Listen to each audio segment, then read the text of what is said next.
كما يكنيكم زغبركم تغطتلتي مدب نايز channel باركلهم معنتي 10 حقتات بزعبا جنزب تياب تمرتي زي مهرنا وحنسب كوينا هنرئينا سناي مكتال قداماي جنزب كتخعب التدليخة كندي أتويتات لك زي كونا زقدسي كمي جيركا جنزب تمحادري زلا على زقدس مالتي your income matters but your discipline matters more high earners stay broke when they can't control themselves اندحر جنزب أتويتات لك توم زبوز حسابات بزح أتويتات جنزب زلهم كنريهم كلنا أب محدرة سلا فيل زخونو مبزحتهم جيزة جنزب كسونو ويكن جنزب كشجورو تريهم مالتي سلازي كندي أتويتات بزح أتويتات ناي زلكا زي كونس نتزلكا خمي جيركا تم حدرو اتقداماي ناي حقي ناي مخعبات جنزب مالتي كالاي saving comes before investing invest كي جبركا اختفتم ويكا أنا financially free ناتسنت كلو كان أي جنزب ندحر حسيبكا أي حسبني معناته ن financial freedom كتكيد سيف جيركا ክትበፅሖ ትኽእል ኢኻ እቲ ትገብሮ ትኽእል ነገር ኢንቨስት ክትገብር ኣለካ ንዓኻ ብዝጠዕመካ ማለት እዩ ንኣብነት ገዛ ገዚእኻ ዲኻ ከተካሪ ኣብ ስቶክ ማርኬት ኣብ ሪል ስቴት ኣብ ገዛ ገዚእኻ ዲኻ ከተካሪ ስቶክ ማርኬት ዲኻ ክትነጥፍ ኢቲኤፍ ወይ ኢንዴክስ ፋንድ ኣብ ክሪፕቶ ዲኻ ትኣቱ እቲ ንዓኻ ዝምችአኒ ትብሎ ነገር ጌርካ ኢንቨስት ጌርካ ነቲ ገንዘብ ከተኻዕብ ትኽእል ማለት እዩ ድሕሪ ገንዘብ ሴቭ ዝገበርካዮ ደይብልካ መበገሲ ከዓ ካፒታል يبلكان مالتي كابيتال تزيبلكا بزخون نجار إنفست تقبراي تخلنيها سلازي تقدم أي كتقبرت زلك هادما قرب جنزب سيف تقبر ناي كلتا سلستا ورح زخون أتاويتاتك سيف جيركا خم بجست تقوم له مالتي ثالثاي جنزب كسيلو يخعبتيو نابنت أب ستوك ماركت ندحر ريناسي أنا نبع عليه أب ستوك ماركت نتفي أب ستوك ماركت ندحر ريناس إنفست تقبر كلها ولد على تولد كبهال كله نعمت 5% خون خلينا نعمت $100 ندحر انفستيجر كاوسي او عمت 105 تخون على مالتي $100 ندحر انفستيجر كاغديف كاشعو نعمت اخت متخلى ما ناتا ولد كاب $100 يكون $5 يكون دوسخ كافتا $105 انترست ناتا يمت ماتي زخ بهال كله خا مسجيز ندحر بزح جنزب انفستيجرنا تصنيحنا اتي انترست እንዳለ على خيد እቲ ገንዘብ ድማ ኤክስፖኔንሻል ንላዕሊ ይኸይድ ማለት እዩ ነቲ ዝደለናዮ ናይ ፋይናንሻል ፍሪደም ድማ ቀልጢፍና ንኣትዎ ማለት እዩ ብድሕሪኡ you must live below your means እዚ ክበሃል ከሎ ከዓ ወፃኢታትካ ካብ ኣታዊታትካ ክበዝሑ የብሉን ማለት እዩ እቲ ተውፅኦ ነገር መጠኑ ክኾን ኣለዎ ወይ ከዓ ትሕቲኡ ማለት እዩ እቲ ዝበለፀ ትሕቲኡ እቲ ዝተሓተ ሰብ 10% ናይ ደሞዙ ሴፍ ክገብር ኣለዎ እንድሕር ካብኡን ላዕሊ ኬድካ ድማ 50-60% እንድሕር ትበፅሕ ተኾንካ ከዓ ዝበለፀ ማለት እዩ እዚ ገንዘብ ሴፍ ጌርካ ግን ኣብ ባንክ ናይ ዘቐመጥካዮ ደይኮነስ ነቲ ገንዘብ ንኽሰርሐልካ ተንቀሳቒስካዮ ማለት እዩ እቲ ዝበለፀ ማለት እዩ ብኸምኡ ድማ እዚ እንታይ ብሎ you must spend less than you earn consistently ብቐፃልነት ልዕሊ እቲ ዝተውፅኦ ከተእትዎ ኣለካ ማለት እዩ ድሕሪ most people lose money because they chase fast money quick profit quick lose every single time ዝበዝሑ ሰባት ገንዘብ ዝጥፍኡሉ ድማ ከምዚ ብቐሊሉ ክፍትሙ ኢሎም ንዝፈተኑ ማለት እዩ ብቐሊሉ ክፍትም ኢልካ ትፍትኖ ንኣብነት ኣነ ዝበዝሐ ግዜ ንዓይ ዋላ ኣነ ዋላ ዘጋጠመኒ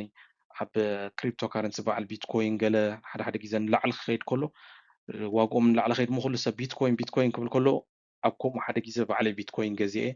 ኣብ ናይ ብዙሓት ኣደዳ ሸሓት ክሳራ ኮይነ ማለት እዩ እዚ ሕጂ እዚ እቲ ኩዊክ ፕሮፊት ወይ ከዓ ቀልጢፍካ ንኽትፍትም ኢልካ ትገብሮ ነገራት ኩሉ ግዜ ሃዲእካ ተረዲእካ ኢንቨስት ክትገብር ከለካ ብዝኾነ ነገር ዝበለፀ ማለት እዩ ድሕሪ የኢንቫይሮንመንት ሼፕስ ዩ ኔት ወርስ እዚኣ ብጣዕሚ ክስታይ ብጣዕሚ ሓቅነት ዘለዋ ፅሕፍቲ እያ እዚ ክበሃል ከለካ ምሳኻ ዝኸዱ ሰባት እንድሕር ምሳኻ ዝኸዱ ሰባት ቀፃሊ ገንዘብ ከውፅኡ ቀፃሊ ስቂሎም ነቲ ገንዘብ ኣብ ማሕደራ ዘይፈልጥዎ እሞ ንዝኾነ ዘድልዮምን ዘይገድልዮም ድገዝኡ ሽዑታ ካልእቲ ወርሒ ክሳብ ትመፅእ ደሞዞም ዝፅበዩ ሰባት ዓይነት እንድሕር ትኸይድ ኣለካ እስኻ ከዓ ሓደ ካብኦም ኢኻ ክትከውን ማለት እዩ ስለዚ ኣብ ከምዚ ንሕስያ ደይብሉ ወይ ምሳኻ ዝቐርቡ ሰባት ወይ ከዓ ከባቢኻ ክትቅይር ኣለካ ማለት እዩ ድሕሪ ዕዳ ተለካ ዕዳ ሓደ ካብቲ ንድሕሪት ፅቡቅ ገይሩ ዝጎስስ ናይ ገንዘብ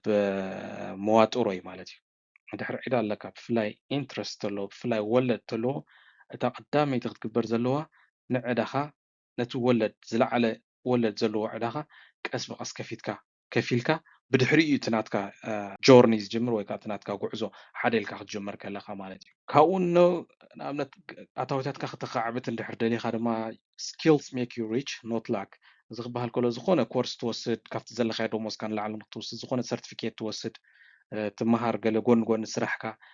زغبها الكل خا افتي ناي جوب ماركت سخا بطعمي valuable تخون على مالتي دحركم خون كادما زخونة هاي سكيل دحر لك خا دوموس كابو متن داوس خسل زخيد بتقت انكا جنزب كاز وسخو مخنياتكا سخات انفست تقبرو تقبرو تم حضرو جنزب كان لا على خيد سلا زخل نتي فاينانشال فريدم نخت اتو يقالات فلكا مالتي دحريو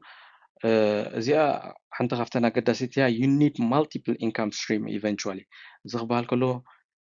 ኣታዊታት ካስካብ ሓደ ምንጭ ጥራይ ክኸውን የብሉን ብዝተኻእለካ መጠን ካብ ዝተፈላለየ ወይ ካብ 3-4 ኣታዊታት ክትገብር ክትፈትን ከለካ ዝኽበሃል ከሎ ንኣብነት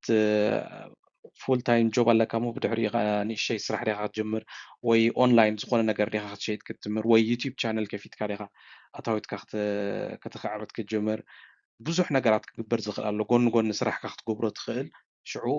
ካብ ሓንቲ ኣታዊታት ጥራይ ዘይኮነ ካብ ዝተፈላለየ ኣታዊታት ንክህልወካ ዝገብር ማለት እዩ ምክንያቱ እዚ ከይተረድአካ ቀዳማይ ነገር ነቲ ናትካ ደሎ ናይ ገንዘብ ምሕደራ ይምህረካ እዩ ካብ ብዙሓት ኣታዊታት ክትገብር ከለካ ድሓር ገንዘብ ንከይተጥፍእ እውን ቢዚ ገብረካ እዩ ድሕር ዝበዝሐ ግዜ ኣብ ስራሕ ትሕልፎ ተኾንካ ገንዘብ ንክተጥፍእ ሽዑ ግዜ ስለ ዘይብልካ ማለት እዩ ሎንግ ተርም ቲንኪንግ ቢትስ ኤቭሪቲንግ ኤልስ እዚ ክበሃል ከሎ ከዓ